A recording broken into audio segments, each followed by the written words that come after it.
Je vais y aller. Renaud, j'ai un reproche à te faire. Ça marche pas. Attendez un peu. Je lui avais demandé une fois comment tu fais que tu t'endors pas, pas avec Évillon, il est minuit le soir, tout. Il dit, puis dans l'hiver, il dit, je baisse ma vitre, mais je sors le bras dehors. Ça m'empêche de dormir. Quand j'ai rencontré M. Gagné pour la première fois, j'étais impressionné par sa grandeur. Malgré le fait que je fasse 6 pieds 3, je suis considéré comme étant le petit Renaud au bureau. L'autre en fait 12 pieds 87 à peu près. Là. J'étais très intimidée par Renaud Gagné là, quand je l'ai rencontré. Par la suite, je me suis aperçu que sa grandeur, là, c'était pas juste le fait qu'il était grand, mais c'est tout qu'un homme. En fait, lui, il veut juste protéger toute sa gang, puis ça donne qu'il est capable d'en prendre large, là. C'est quelqu'un qui peut être impressionnant pour les gens qui le connaissent pas, mais dans la réalité, c'est quelqu'un qui est très, très ouvert, qui est hyper humain. À chaque fois que j'ai communiqué avec lui, parce que j'avais besoin d'aide, c'était toujours présent, tu sais. Puis je ne sentais pas diminuer parce que je lui demandais conseil, et bien au contraire. Fait que moi, ça m'aidait, ça me donnait confiance.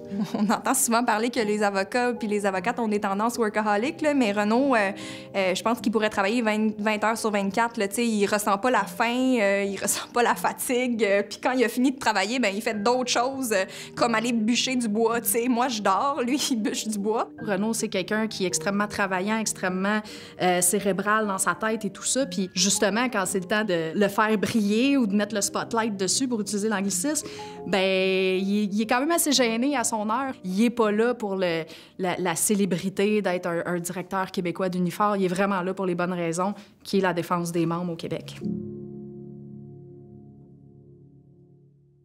Je pense que les gens qui restent longtemps, comme Renaud, les leaders syndicaux, c'est des gens qui ont la passion de réussir justement à défendre les membres puis de sentir qu'ils sont utiles à quelque chose. Et les membres, eux autres, ce qu'ils veulent, c'est que leurs problèmes soient réglés, qu'on ait des meilleures conditions. Dans les sections locales, les représentants nationaux, le personnel administratif, tout le monde la ressent, cette pression-là. Quand il y a des problèmes à la base, les membres, quand ça va pas bien, ça remonte rapidement jusqu'à lui parce que quand tu googles Unifor, ben t'as envie d'aller te plaindre à Renaud Gagné, là, pas à moi, mettons. Mais la réalité, c'est que plus les problèmes montent haut, plus ils sont complexes, plus ils sont délicats. Tu sais, comme moi, je suis son adjoint, des fois, il va me donner un mandat, il dit « Olivier, va donner un coup de main à telle place, essaie de régler la patente. » Ben moi, je le sais que si je réussis pas, il reste une étape. Mais lui, s'il réussit pas, il en reste plus d'étape après. Il n'y a personne qui peut accéder à ce haut niveau et tenir aussi longtemps sans pour autant avoir ces valeurs d'aimer les membres, de vouloir les aider, de vouloir améliorer leur qualité de vie. Tu fais pas ça pour toi, tu fais ça pour défendre les travailleurs.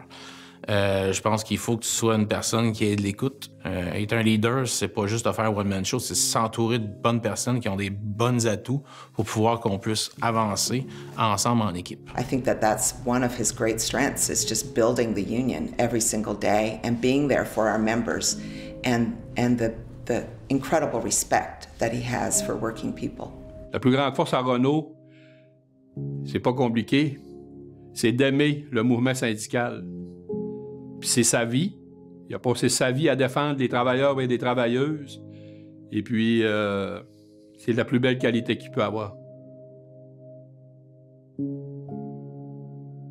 Je crois que ça a été une belle leçon pour l'ensemble du mouvement syndical au Québec, que c'est faisable, c'est possible.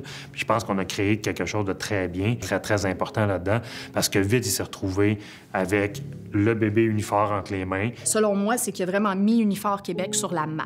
Bien, Renaud était là à la création d'Unifor comme directeur adjoint, mais il a assumé comme directeur la plus grande partie de la vie d'Unifor. Il laisse de la compétence chez Unifor qui vont prendre sa relève, puis je pense que ça va se continuer parce que Renaud a mis les bases, a mis des assises solides pour que ça se continue. Il est certainement la mémoire du secteur forestier au Québec. Il a quand même su transférer un paquet d'informations qui vont nous être utiles suite à son départ, mais c'est clair qu'il va nous manquer. Là.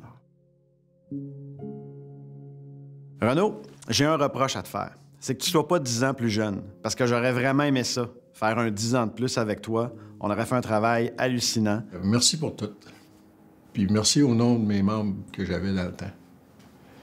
Fait que je te souhaite une bonne retraite, puis pointe pas toutes les dorées evangéliales. Je te souhaite une bonne retraite. Profites-en bien. Je pense que tu as donné beaucoup pour le syndicat. Maintenant, à toi de prendre soin de toi. Profites-en bien. Maintenant, tu peux retourner dans ta chaloupe, aller pêcher, passer du bon temps avec ta famille. Puis je te salue, Renaud. Solidarité, chapeau. Moi, ce que je peux te dire avec toutes les émotions, t'es un homme de cœur, d'exception. J'ai adoré travailler avec toi. J'espère que je vais rester dans ton cœur.